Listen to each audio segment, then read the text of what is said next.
আসসালামু আলাইকুম, welcome back to my channel. আজকে আমি হোটেল স্টাইলে পরোটা বানিয়ে দেখাবো। এই পরোটা তৈরি করা খুবই সহজ, চাইলে আপনারাও বাড়িতে খুবই সহজে এই পরোটা তৈরি করতে পারবেন। রেসিপি ভালো লাগলে লাইক, কমেন্ট এবং ফ্রেন্ডস ও ফ্যামিলির সাথে শেয়ার করবেন। নতুন নতুন ভিডিও পেতে চ্যানেলটি অবশ্যই সাবস্ক্রাইব করে নেবেন।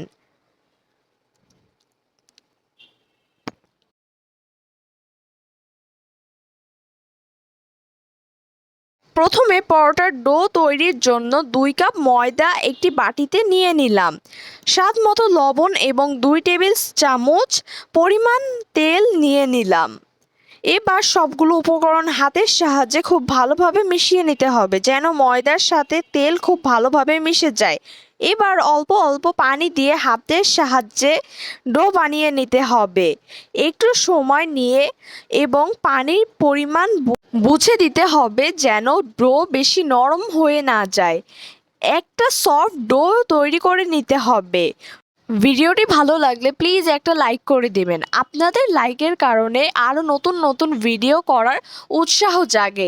কমেন্টের মাধ্যমে জানাবেন আপনাদের কাছে ভিডিওটি কেমন লেগেছে।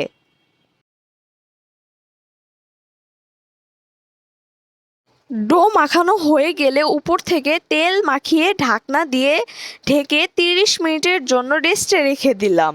ডোটা রেস্টে রাখার কারণে পরোটা বেলতে অনেক ইজি হবে এবং পরোটা ভাজার পরও অনেক সফট থাকবে।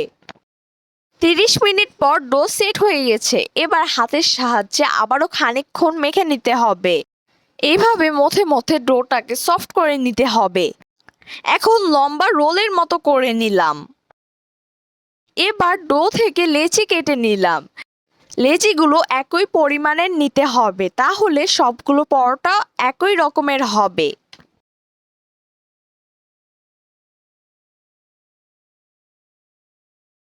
লেচিগুলো হাতের তালুর সাহায্যে গোল করে নিলাম। এভাবে সবগুলো লেচি একইভাবে গোল করে নিলাম।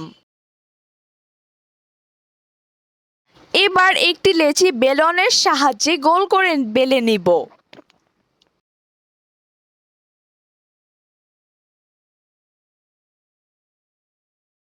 বেলা হয়ে গেলে এখন উপর থেকে কিছুটা ময়দা ছিটিয়ে দিলাম। এবার অল্প পরিমাণে তেল দিয়ে হাতের সাহায্যে পুরাটা মেখে নিলাম। এখন রুটির চারপাশটা হাত দিয়ে টেনে টেনে পাতলা করে নিতে হবে।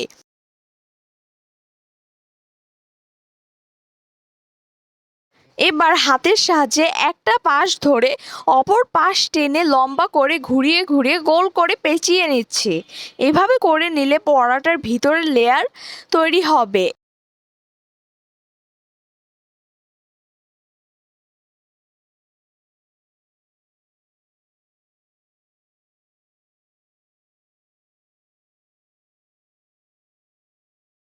এখানে আমি সবগুলো পরোটার লেচি তৈরি করে নিয়েছি।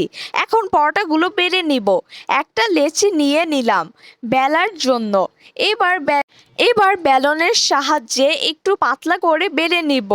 পাতলা করে বেলে নিলে ভাজার পর একদম মুচমুচে হবে, যার কারণে খেতে ভালো লাগবে। এইভাবে সবগুলো বেলে নিব।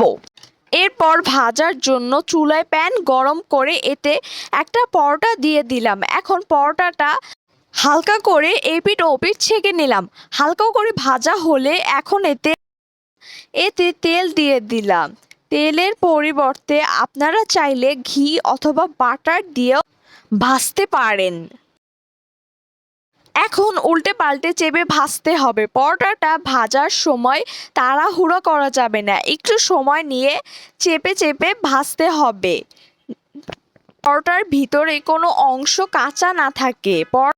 যারা ফেসবুক থেকে দেখছেন তারা চাইলে আমার ফেসবুক পেজটি ফলো করতে পারেন।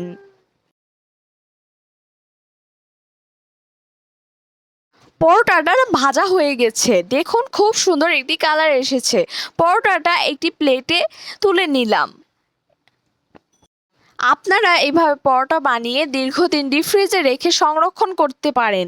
পরে সুবিধা মতো ভেজে খেতে পারেন।